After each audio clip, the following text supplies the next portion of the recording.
میں نے اپنی 40 سالہ زندگی میں کبھی ایسی بیماری نہیں دیکھی جس کی وجہ سے پوری دنیا بند ہو جائے۔ لاک ڈاؤن میں میرا سارا وقت اسی سوچ میں گزرتا تھا کہ یہ کیسی بیماری ہے، کب جائے گی، کس طریقے سے جائے گی، آگے کیا ہوگا۔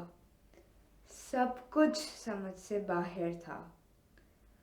لاک ڈاؤن کی وجہ سے دل میں ایک عجیب سا خوف پیدا ہوا تھا کہ اب باہر نکلیں گے تو پتہ نہیں کیا ہوگا۔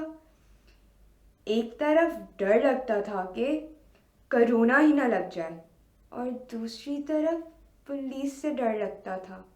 اس خوف کی وجہ سے نہ کسی کے گھر جاتے تھے اور نہ ہی کسی کو گھر بلاتے تھے، بس گھر سے ڈیوٹی اور ڈیوٹی سے گھر۔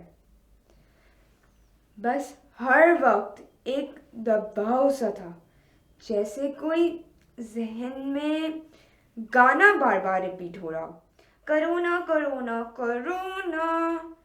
یہ سن سن کر ذہن تھک سا گیا تھا، ایک عجیب سا بوجھ رہتا تھا۔ پہلے تو دوائی بھی نہیں بن رہی تھی، دوائی ہو تو امیر یا غریب کیسے بھی کر کے اپنی جان بچانے کے لیے کچھ نہ کچھ تو کرتا ہی ہے۔ میں ہر روز خبریں دیکھتی تھی، اس امید میں کہ شاید کوئی دوائی بن گئی ہو۔ جب بھی مجھے ڈر لگتا تھا، گھبراہٹ ہوتی تھی، تو میں بس یہی دعا کرتی تھی کہ یا اللہ، دن نکلے گا تو تیری مرضی کے مطابق نکلے گا۔ جب کرونا وائرس آیا تو شروع میں اس پر بالکل یقین نہیں کرتی تھی۔ میں سوچتی تھی کہ ایسی کون سی بیماری ہے جو ایک دوسرے کو چھوتے ہیں اور بیماری لگ جاتی ہے۔ مگر جب میں نے لوگوں کو دیکھا، خبروں میں دیکھا اور مسلسل سنتے رہے، پھر مجھے یقین ہوا کہ یہ واقعی سیریس بیماری ہے۔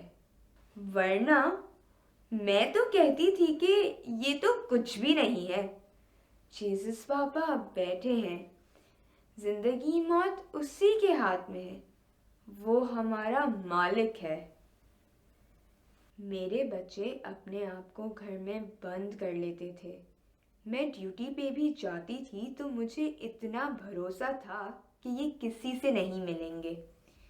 میری بیٹی ڈر کے سمجھ گئی کہ ہمیں کسی کے پاس نہیں جانا، یہاں تک کہ وہ پہلے پھولوں کی اتنی شوقین تھی کہ کہتی تھی کہ جب تک میری زندگی ہے تب تک پھول میرے ساتھ چلیں گے۔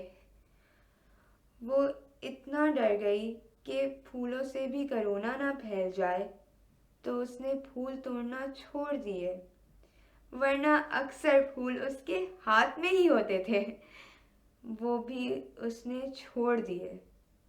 اور دوستوں سے جو بہت اچھی دوستی تھی وہ بھی چھٹ گئی۔ وہ اسکول نہ جانے کی وجہ سے بھی بہت ڈسٹرب رہی۔ اسکول کا ایک روٹین بنا ہوا تھا۔ ایک دن میں ڈیوٹی سے واپس گھر آئی اور میں ہاتھ دھونا بھول گئی، تو میری بیٹی جو کہ ابھی صرف 6 سال کی ہے، وہ مجھ سے کہتی ہے کہ ماما سوری، میں آپ کو یہ کہہ رہی ہوں لیکن وہ صابن رکھا ہوا ہے، آپ اس سے ہینڈ واش کر کے آؤ اور ابھی ہمارے پاس بھی نہیں آنا۔ میرے بیٹے شرجیل کی برتھ ڈے لاک ڈاؤن میں آئی تھی۔ ہم بس ایک کیک لے کر آئے تھے اور صرف اسے ہیپی برتھ ڈے بول دیا اور کسی کو بھی نہیں بلایا۔ جب لاک ڈاؤن نہیں تھا تو ہم پوری فیملی ساتھ مل کر برتھ ڈے مناتے تھے۔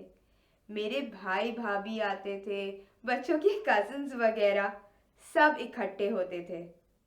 اب یہی اچھا لگتا ہے کہ گھر گھر میں برتھ ڈے کر لو، چھوٹی سی برتھ ڈے، اور سکون سے اپنا کرو، کسی کو بلاؤ نہیں، بیجا خرچہ بھی نہیں ہوتا۔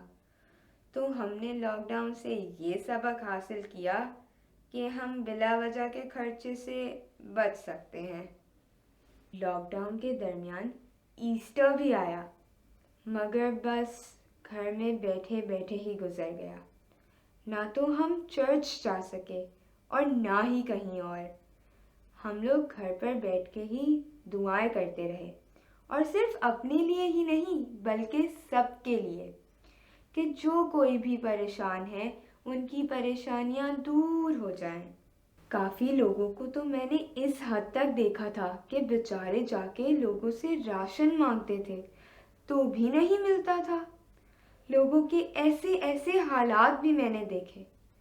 ہم جہاں پر کام کرتے تھے ان لوگوں نے ہماری کافی مدد کی۔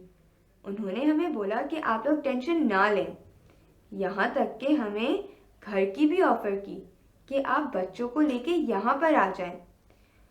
لیکن ہم نے سوچا کہ انہوں نے تو ہمیں بولا ہے، مگر ہم اپنے گھر پر زیادہ سیف رہ سکتے ہیں۔ جب سے یہ لاک ڈاؤن کھلا ہے اب ہم نے چرچ جانا شروع کیا ہے۔ اب تھوڑا سا آہستہ آہستہ اپنے آپ کو بھی سیٹ کرنے کی کوشش کر رہے ہیں۔ ہم لوگوں کی پوری فیملی باہر نکلتی ہے تو ماسک پہن کے نکلتی ہے۔ لوگ کہتے ہیں کہ اب کرونا نہیں ہے، آپ لوگ کیوں ماسک پہنتے ہو؟ اور وہ لوگ تو نہیں پہنتے۔ ہم کہتے ہیں کہ ہمیں اپنی حفاظت خود کرنی ہے، اس لیے ہم ماسک پہنتے ہیں۔ لاک ڈاؤن سے پہلے ہماری زندگی کافی اچھی ہوتی تھی۔ بچے پورا دن اسکول، ٹیوشن اور جاب میں بزی رہتے تھے، بس رات کو دعا کرتے تھے اور سو جاتے تھے۔ کرونا کی وجہ سے ہماری زندگی کافی ڈسٹرب ہوئی تھی۔ کرونا کی الگ ٹینشن تھی اور گھر کی الگ۔ کرونا کی وجہ سے ہمارے کمانے پر بھی بہت اثر ہوا۔ ہماری اتنی سیلری نہیں تھی جتنے کہ ہمارے اخراجات بڑھ گئے تھے۔ اب بچوں کے سکولز تو کھل گئے ہیں لیکن ابھی وہ سکول نہیں جا رہے کیونکہ تقریباً 1 سال سے فیس پے نہیں ہوئی ہے۔ اب وہ پیسے کہیں سے اکٹھا کریں تو ان کو سکول بھیجیں گے۔ اب سکول والے تو نہیں بولیں گے کہ آپ لوگ کے بچے 1 سال سے نہیں آ رہے، وہ تو فیس مانگیں گے نا۔ اور کراچی میں اکثر پانی کا مسئلہ رہتا ہے۔ پانی اگر ایک دن بھی گھر پر نہیں ہوتا تو پانی کے 2500 دینے پڑتے ہیں۔ اگر پانی نہیں ہوگا تو پانی کے بغیر کیسے زندگی گزاریں گے؟ ایسے حالات سے بھی گزرتے، ان چیزوں سے بھی گزرتے تھے کہ ہر وقت ٹینشن رہتی تھی۔ لاک ڈاؤن کھلنے کی وجہ سے پھر سے زندگی شروع ہو گئی ہے۔ پہلے کرونا کے دوران بس یہی لگ رہا تھا کہ کوئی زندگی ہی نہیں ہے۔ صحیح طریقے سے دعا نہیں کر سکتے تھے، نماز پڑھنے جاتے تو دھیان نہیں ہوتا تھا، ذہن میں اور سوچیں ہوتی تھی۔ جب بھی دعا کرتے تھے تو اسی چیز کے لیے زیادہ دعا کرتے تھے کہ یا اللہ یہ تمہارا کیسا حکم ہوا کہ ہم ایک ساتھ بیٹھ کے دعا بھی نہیں کر سکتے۔ اپنے گھروں میں بند ہو کے جتنی ہم سے دعا ہوئی ہم نے کی۔ اب ہم آہستہ آہستہ پرانی زندگی کی طرف لوٹ رہے ہیں، لیکن جب تک کرونا پوری طرح سے ختم نہیں ہو جاتا ہم کرونا سے پہلے جیسی زندگی نہیں گزار سکتے۔ شکر ہے ہمارے کسی جاننے والے کو کرونا نہیں ہوا، خاندان میں کسی کو نہیں ہوا، نہ رشتہ داروں میں۔ اب کرونا تھوڑا سا ختم ہوا ہے تو دل کو بھی تھوڑا سا سکون ملا ہے، جیسے ابھی ڈر ختم سا ہو گیا ہے۔ یہ تو پتہ ہے کہ بیماری ابھی بھی ہے لیکن اتنا ڈر نہیں ہے جتنا شروع میں تھا۔